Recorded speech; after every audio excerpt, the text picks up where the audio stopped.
Bear, there's an apocalypse coming. Which apocalypse, homie? Did I say apocalypse? I meant an eclipse. Okay, those are not the same thing. Are you talking about the eclipse on April 8th, 2024? Yes. What should we do? I must admit, I'm up to my ears in eclipse talk and low on patience on eclipse talk at this point. And so I will tell you what I think on this, and you can receive or not receive as much of this as you want to. And whatever you choose to do in your life is your business. So don't need a bunch of angry freaking comments on this. I don't need a bunch of angry comments, period. But regarding the not apocalypse, the eclipse, April 8th, 2024, in a nutshell, what's going on there? There will be, what's that, a solar eclipse where the moon goes in front of the sun, approximately 2 p.m. in the afternoon. It'll last approximately 2 hours. And there are initial threat, air quote. People who want to view the eclipse will be driving into areas where the eclipse will be in what's called totality. And so there is likely to be a large influx of people into areas where the eclipse will be in totality. And so if your area is a place that will be in totality, you could have a whole bunch of people from outside of town coming into town to view the eclipse. I've done a little bit of research on this. Do bad things happen during eclipses? You know, like dogs bark at a full moon. And this is a thing. Mm-hmm. People bring their animals to the vet 23% to 28% more during a full moon than they would normally. If you've worked in public safety, law enforcement, EMS, and fire, you know people act weird during a full moon. So I was like, I wonder what happens to people during eclipses. Can't find a lot of good reporting on that. But what I didn't find was mass murder spree happens during previous solar eclipse or lunar eclipse or whatever. I haven't found any of that. Doesn't mean it doesn't happen. But if it does, the reporting's not out there. So the threat from a whole bunch of people coming into your area is that the gas pumps could run dry, cell phone towers could be overrun, and the grocery stores may run out of food.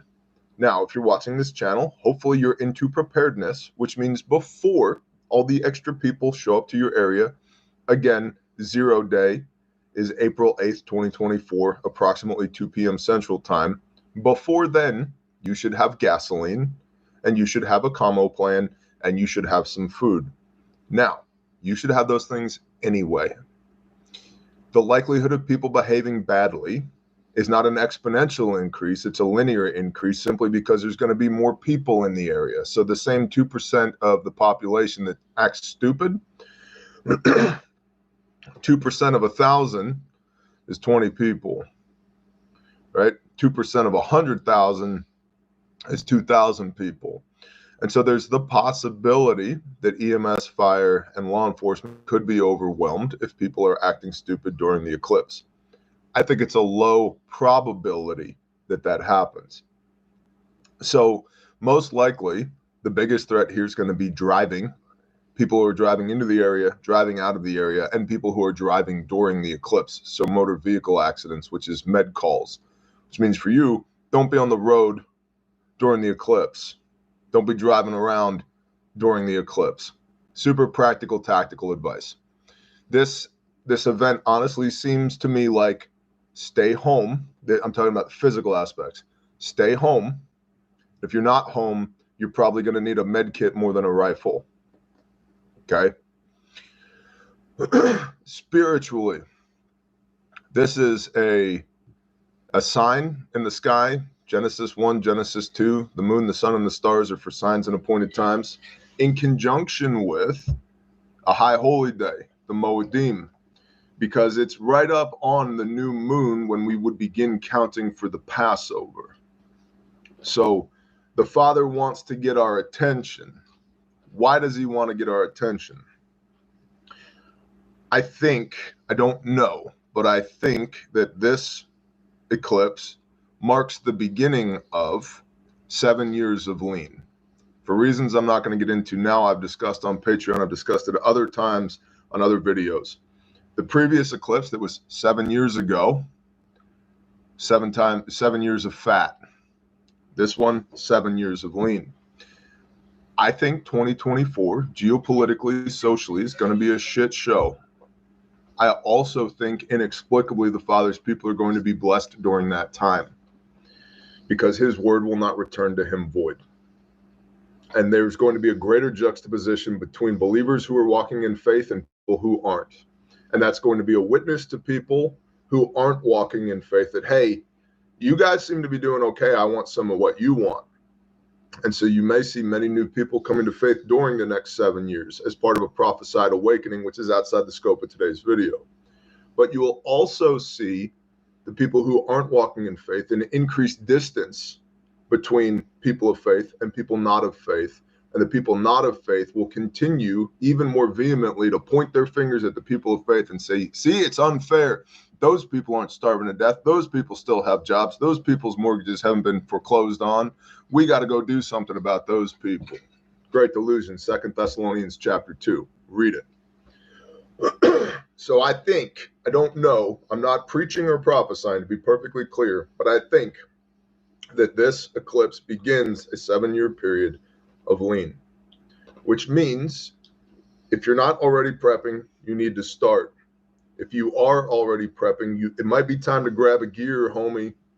Might be time to shift it into overdrive to do what you can, right? Whatever your budget and your timeline will allow, to be as prepared as possible for when the world gets more stupid than it already is. Next, somewhere, I don't know, depends on which Facebook meme you're looking at, somewhere between 9 and 11 cities called Nineveh, the eclipse is going to pass over, and it climaxes, if you will, in a town whose nickname is Little Egypt. And there's a lot of people trying to make biblical hay out of that, to which I would respond, read the book of Jonah. If we're going to make the Nineveh claim, read the book of Jonah. Nineveh, 120,000 people were saved because one man of Elohim, against his own will, walking in the Father's will, went to Nineveh and preached the word. So, if you are a man of faith, a woman of faith, and you're wondering, what do I do during the eclipse? Let me break it down Barney style for you. I'm 0% afraid that the sky's going to get dark because it does it every day. Then it gets undark. Again, every day. The moon, the sun, and the stars are for signs and appointed times. I don't worship the moon. I don't worship the sun. I don't worship the earth. I worship the creator, Abba, Yahuwah, or Elohim, the Lord our God, who made those things. And he is sovereign over those things just as he is sovereign over me. So I'm 0% afraid of what's going to happen here. But many other people will be afraid of what's going on here. Let your light shine in the darkness, and the darkness comprehendeth it not.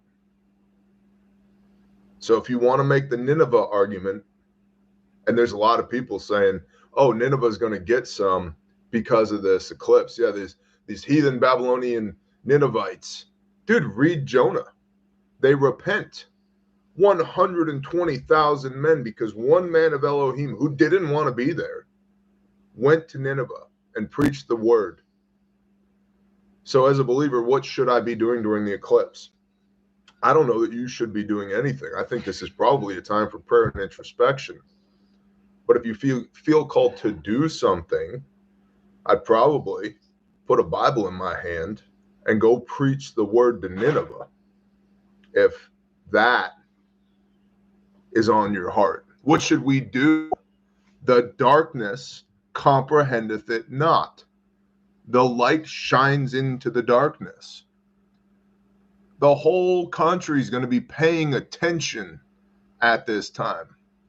What better time to be a witness? Because of that increased separation, I think, over the next 7 years between people of faith and people not of faith. Yah is saying, for signs and appointed times, do I have your attention now? Yes, sir. And you have not just my attention, you have everybody's attention. Good. Tell them my word. That's what I think is going on here in a nutshell with this eclipse. This is a pressure test from a preparedness standpoint to make sure you have your basics squared away. From a spiritual standpoint, I think it starts a clock, doesn't stop a clock. I don't think brimstone is going to fall from the sky on April 8th. But I think it starts a clock for 7 years of lean. And it's a witnessing opportunity per the biblical pattern we've already been given, that in the moments of darkness that we get to let our light shine. No man lights a lamp and puts it underneath a basket. You are the shining city on the hill. Roger, tracking. So what a great time to be the light, literally. Okay? That's the eclipse.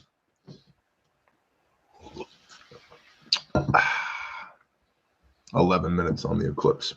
That should serve as a reference for everybody who's been emailing and messaging and asking about the eclipse. What do we do? What do we do? What do we do? Desmond Burnett, what is lean? Read the story of Joseph in Genesis and Pharaoh's vision. Okay? Okay, Bear. Cool.